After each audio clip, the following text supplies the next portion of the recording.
Now at 5 and streaming on crossroadstoday.com, the government shutdown hits home in Victoria, why food pantries see a surge in need. Plus, Hurricane Melissa batters Cuba and Haiti after destroying Jamaica. The widespread damage still unfolding. And a principal's comments are sparking outrage as a leadership change takes place at a Texas high school. We'll be talking about some beautiful weather. Now, tomorrow morning, it's going to be even cooler. We're getting down to about 44 degrees. So, yeah, if you thought this morning was cool, it'll be even better. We'll talk about your 7-day forecast coming up in a moment. And remember Eddie the cat? Well, his cross-country rescue journey ends in Texas today. You're watching 25 News Now at 5. Good afternoon and thanks for being with us. I'm Shauna Curry. Lawmakers in Washington have just 2 days to secure funding for SNAP benefits, or tens of millions of people could lose food assistance. As ABC's Christian Cordero explains, food banks across the country are already bracing for a rush. Today, both parties on Capitol Hill are dug into the stances they took 29 days ago. Democrats have repeatedly rejected a Republican-led effort to reopen the government because the bill doesn't address a crucial health care issue. With Affordable Care Act subsidies on track to expire at the end of this year, health care premiums are expected to surge. Republicans say they're open to negotiating whether to extend those subsidies, but not until more Democrats vote to pass the current proposed bill.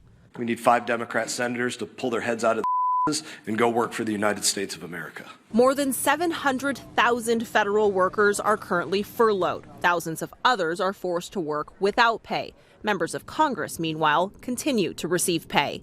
And without a solution by this weekend, some 42 million Americans are set to lose food assistance benefits through SNAP. Food banks nationwide are already seeing a surge in demand. Maybe 44 per pantry visit. And today we had 44 before we opened. 25 states plus Washington, D.C. are suing the Trump administration for refusing to use emergency funds to protect SNAP. The administration initially appeared willing to do just that, but reversed course, saying those funds can only be used for certain disasters or through an act of Congress. And why Speaker Johnson lied to the American people saying, oh, the law does not allow for this to happen. It's bull. And from a nonpartisan player in all of this, the Congressional Budget Office today said the government shutdown will cost the overall economy between $7 and $14 billion that will never be recovered. Christian Cordero, ABC News, Washington. With the government shutdown dragging on and SNAP benefits on the line, more people are looking for help to keep food on the table. At Rushing Wind Fellowship in Victoria, Bishop Mike Swearingen says the impact is already clear. In just the past week, about 95 new families have turned to them for help. He says the demand is not just numbers, it's real people struggling to feed their loved ones, and local groups are working overtime to make sure no one goes hungry. So far, there's been a 245 people that we've served in those 94 families. That's an average of about 123 a day. Bishop Swearingen says a current food shortage has Rushing Wind Fellowship cutting back distribution to Tuesdays and Wednesdays from 11:30 a.m. to 1 p.m. The pantry is at 1009 North Laurent near the HEB on Rio Grande.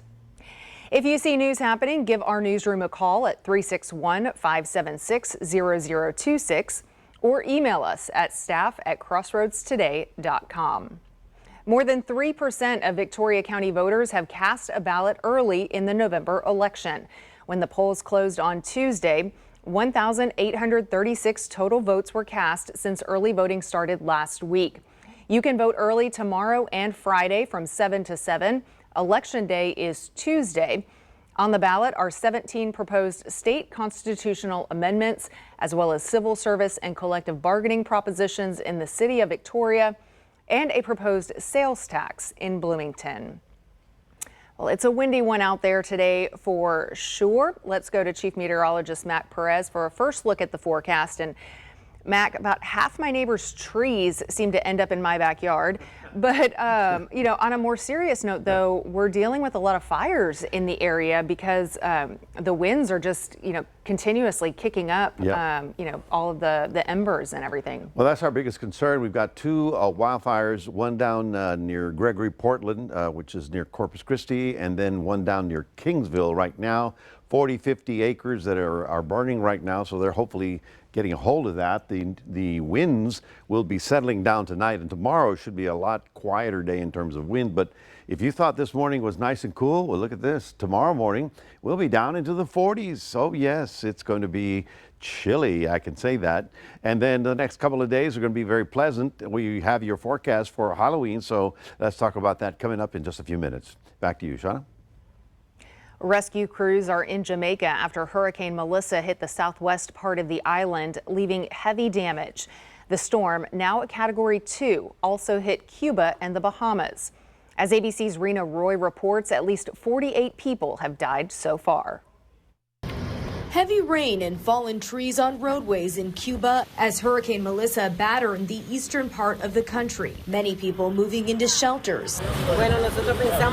This woman says she was worried the worst would happen, so she decided to go somewhere safe. The storm also hitting Haiti and the Bahamas after leaving a path of destruction in Jamaica Tuesday afternoon, coming ashore as a Category 5 hurricane. In the capital of Kingston, streets turned to rivers. ABC's Ika Jachi drove from Kingston to St. Elizabeth Parish today, seeing a lot of roads blocked by fallen trees and some roads covered in rocks. We're right here on one of the main roads that leads right into St. Elizabeth Parish, and we got a little bit of a traffic jam right now because the road, not only is it a little flooded out there, but this soil that I'm on right now is so soft. Take a look. You could just put your foot right into it. And that's what this car did right here. This high school principal says this was the worst storm he's ever experienced. I was on campus while the hurricane was passing through, so what was that like? It was a horrific experience. The school heavily damaged. We suffered mainly wind damage. We have a number of classroom buildings and workshops, as well as our playfield grandstand, where the roofs went in its entirety. The Prime Minister is saying recovery and rescue operations have begun. Utility companies working on restoring electricity, but it will be a long road ahead. The supermarkets and bakery, everything has been washed away by floodwaters. And so the situation is in fact very bad at this location. The U.S. military says it's sending a team to assess all of the damage from Melissa, saying that decisions on U.S. support will be based on those assessments. Rena Roy, ABC News, New York. A Dallas high school has a new interim principal after a controversial incident.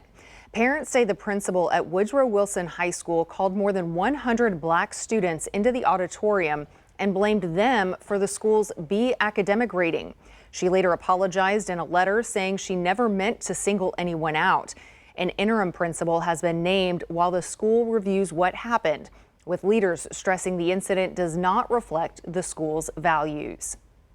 A 13-year-old girl in Galveston fought off a man who police say tried to abduct her on her way to school before sunrise Monday. Bryce Newberry spoke with the brave teen who is sharing her story as officers search for the suspect.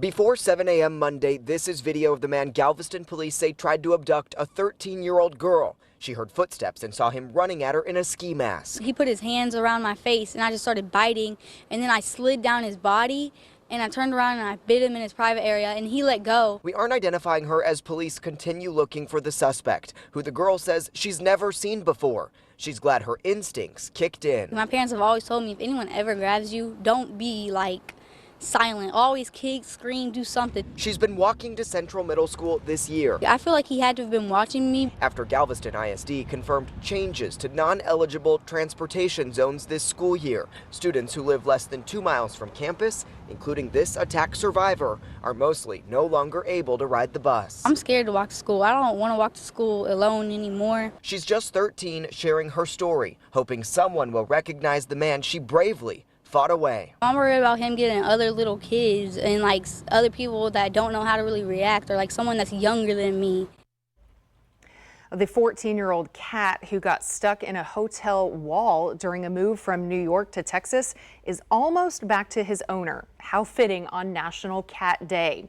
Eddie and his rescuer have made it to Houston and are on their way to El Campo, where 25 News Now's Amaya Norman will capture his reunion with owner Eric. Thanks to a wave of community support, Eddie's cross-country trip and care for other shelter animals was possible. We will share the heartwarming reunion tonight on 25 News Now at 10. Here are some of the top headlines in the Port Lavaca wave. Actors will bring local history to life during a cemetery tour in Port Lavaca. And residents talk about the future of their city as part of a series of community development meetings. To read these stories and more, go to portlavacawave.com. And remember to subscribe to our Crossroads Today YouTube channel. Just hit the like button and click the notification bell to be sure to receive alerts. Straight ahead on 25 News Now at 5, your Obamacare costs are about to change, how much more you could pay. Plus the warning signs that could save your life or the life of a loved one on this World Stroke Day.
People who rely on Obamacare coverage could be in for some sticker shock.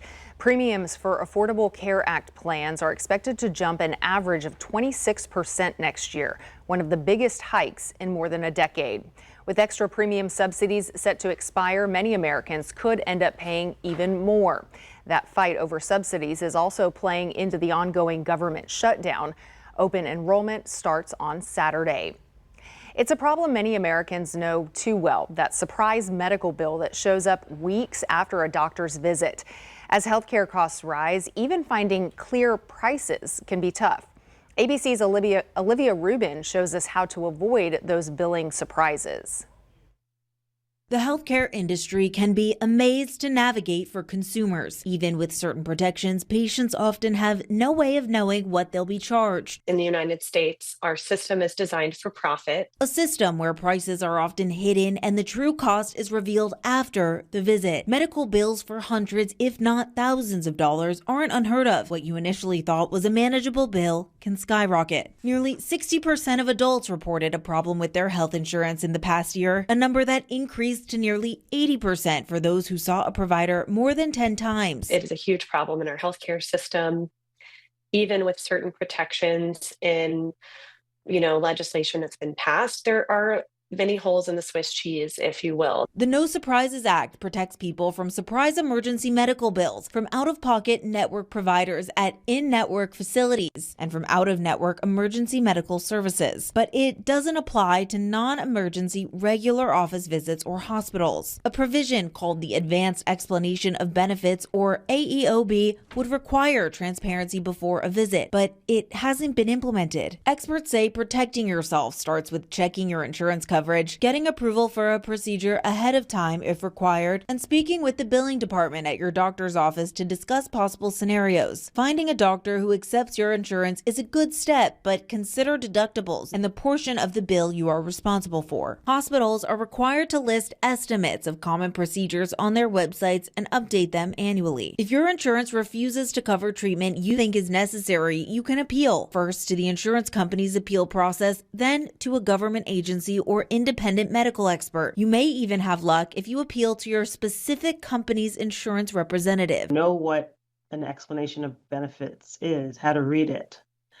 So you know the right questions to ask. When you see a number on a bill, that doesn't make any sense. If something stands out, it is possible to get some charges changed, and there may be errors. This system isn't perfect. You may catch something that you really shouldn't need to pay for. And if you don't ask about it, that's money that's lost out of pocket.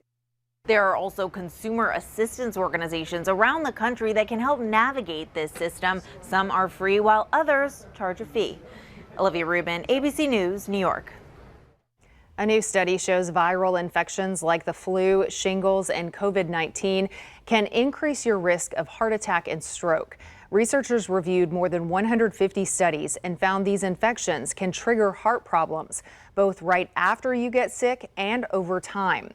People who caught the flu were up to 6 times more likely to have a heart attack, and those who had COVID were nearly twice as likely to develop heart disease or stroke. Experts say vaccines and antiviral treatments can help reduce those risks. Today is World Stroke Day, a reminder to know the signs that could save a life. Stroke is the 3rd leading cause of death worldwide and the 4th leading cause of disability. Dr. Nadim Gelou, Senior Medical Director for Abbott's Heart Division, says strokes can strike suddenly, and when they do, every second counts. He says watch for slurred speech, trouble understanding words, or numbness and weakness, often on one side of the body. Quick action can make all the difference. If any of these are happening, the most important thing is to not delay and initiate an emergency call to 911 and get help, because every minute that the stroke is happening is a minute lost where you might do permanent damage to the brain function or brain structures. And there are therapies that are actually dependent on how fast you get to the hospital. Calling 911, he says, is the best option versus driving yourself or getting a ride to a medical center for treatment. Dr. Gelou says your life is more important than the cost of an ambulance ride to the hospital. It's a conversation many avoid, but one community is breaking the silence. The fight against HIV isn't just medical, it's personal. We want to make sure that we ask the correct questions so we are able to understand who potentially could have a reason rather than a risk. I think that's a softer way to talk about testing for HIV or for PrEP. Join Carolina Astrain for Ending HIV on 25 News Now Extra, Thursday night at 10.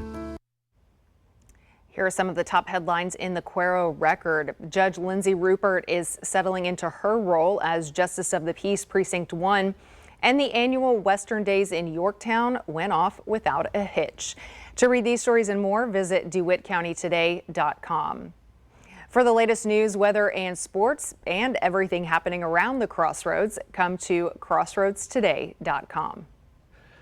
Well, good afternoon, everybody. We're looking at 70 degrees right now, and we didn't get much warmer than that, so it was finally a fall day here in the Crossroads. Winds still are gusting. We peaked at about, I think it was 42 miles an hour, but we're down to 22 miles an hour right about now. Our high temperature is 71. I haven't seen that in, what, a year? And very nice. So this stuff will be continuing for a few more days. We'll be talking about it and taking a look at Halloween, all that in a moment.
Well, welcome back, everybody. Shauna wanted me to check to see if that was a typo or not, and no, I checked. It's that 3 o'clock. That was the temperature, 71, and this morning we were down to 47. We're going to get down to about 44 tonight. So yeah, it's finally here. It's really here. A real change in our weather. Of course, you see that strong north wind blowing today. The good news is that by tomorrow the wind will settle down as this low starts pulling away and high pressure comes in to replace it. We've got some gorgeous weather, and the better news is that the winds are not going to be as much of a problem. Now, we continue to be very dry. The atmosphere is very dry, and of course our vegetation is very dry from a month and a half of nothing significant in terms of rainfall. So let's just say let's continue being very cautious with anything that looks like a flame outdoors. But as we can see here, while it may be windy today, by tomorrow this should be settling down, and really couldn't ask for nicer weather for Friday. Of course, it's a big day.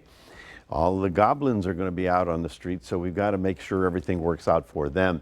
Look at the current temperatures around the region. This is like right now. So we're looking at 70 degrees in the upper 60s down along the coast. And if you go north, it's 64 in Dallas and 55 up in Amarillo. So yeah, it's definitely a change in the weather. Now, we do continue with the red flag warning probably through tomorrow. I believe tomorrow should be the last day, because by then the winds will really calm down, and that's going to be good for us, although we should continue to be cautious. This in East Texas is a fire weather alert. And then, of course, this in blue is a freeze warning. That's the first big freeze of the season, going all the way down into the, here's Midland, so all the way to the I-10 corridor near Junction and Sonora and Ozona and those places. So, yep, the high plains are getting rather chilly. Now, you can see right here at 5 o'clock, we've got the offshore winds. As we go through Wednesday, they slow down to less than 15, 20 miles an hour. And as we get into Thursday night, then it'll get even slower. By Friday, we're going to be just beautiful with no significant wind problem to worry about, just clear skies and cool temperatures, topping out at about 77 on Friday. So not cold, not hot, lovely. Well, anything but lovely down in the Caribbean. Here is where Melissa is, basically just leaving the Bahamas. Now, let's get your eyes focused here. This is the path of the storm. There's where it went over the western side of Jamaica.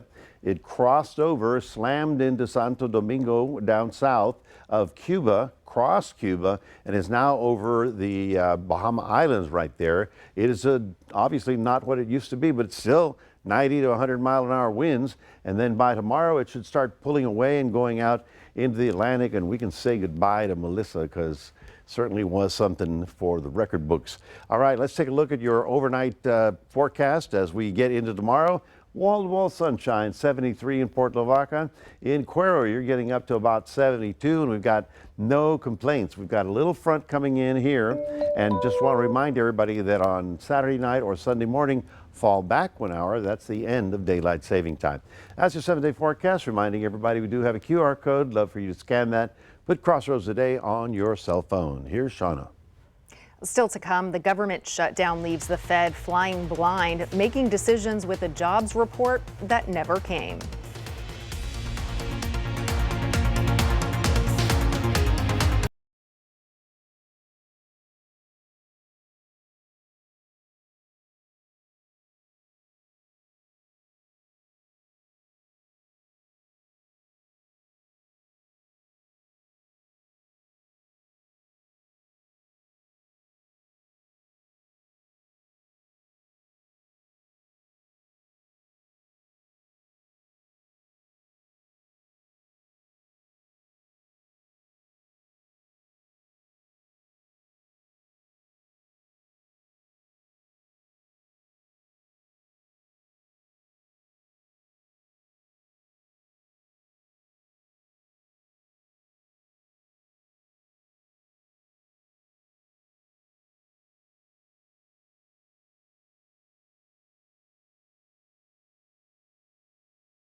Stocks ended the trading day mixed. The Dow down 74 points, the S&P 500 unchanged, and the Nasdaq up 131 points. The price of oil increased 33 cents to $60.48 per barrel. The Congressional Budget Office warns the government shutdown could cost the economy billions of dollars. GDP growth could drop 1 to 2 percentage points this quarter. And if the shutdown drags on, losses could hit up to $14 billion. The decline comes from fewer federal services, lower spending, and reduced SNAP benefits. But the CBO says the exact impact is still uncertain. The government shutdown forces the Federal Reserve to make its latest interest rate decision without a key piece of data. Karen Caifa takes a look at what today's announcement means for your wallet. The Federal Reserve making its latest decision on interest rates without the full picture of how the U.S. economy is faring. There is no risk-free path for policy as we navigate this tension between our employment and inflation goals. Our framework calls for us to take a balanced approach in promoting both sides of our dual mandate. The ongoing federal government shutdown has suspended most of the economic data the Fed relies on. That includes the Labor Department's jobs report for September, which should have released October 3rd. It's not to say that we don't know what's happening with the U.S. economy right now, but we would have a much better idea and a higher degree of confidence if the federal government were operating and releasing the data that we're accustomed to getting. The Fed can lean on employment data from the private sector as well as its regional banks. And while government inflation data for September did release last Friday, Bankrate's Mark Hamrick says the labor market is really in the Fed's focus. Inflation is rising at an annual rate of 3%. That's still a long way away from the Fed's 2% target. But the Fed is primarily concerned now about a job market which has essentially frozen. Justin Wolfers, professor of economics and public policy at the University of Michigan, says the central bank will likely take upcoming rate cuts with caution. What it's doing right now is actually just taking its foot off that brake and moving us back to neutral. We'll coast for a little while until we can figure out what the next step needs to be. Meaning, economists say, consumer relief on mortgages, auto loans, and credit card debt will come slowly, too. In Washington, I'm Karen Caifa. The automatic extension of work permits for immigrants is coming to an end. That change could leave thousands of people in limbo. Until now, migrants legally in the U.S. were allowed to keep working while waiting for their paperwork to process, often with a 540-day extension because of long delays. But starting tomorrow, that safety net disappears. The head of Citizenship and Immigration Services says, quote, working in the United States is a privilege, not a right. Boeing posted another massive loss of nearly $5 billion, but it could still be the company's best week in years. Reports say Boeing is close to a huge order from Chinese airlines, possibly as many as 500 jets, after nearly a decade of frozen sales. The deal could be announced when President Trump meets China's president in South Korea tomorrow, a possible sign of recovery for the struggling jet maker. Runners put their best heel forward in D.C. We will take you to the race that is a real step up. Coming up next. Hurricane Melissa hits Cuba hours after devastating Jamaica. The severe damage and flooding. Plus, President Trump's high-stakes meeting with China's President Xi. And the government shutdown, day 29. World News Tonight with David Muir is the most-watched newscast in America.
Heels up and wigs secured on DC's 17th Street as the annual high heel race hit the runway. Well, the road, actually.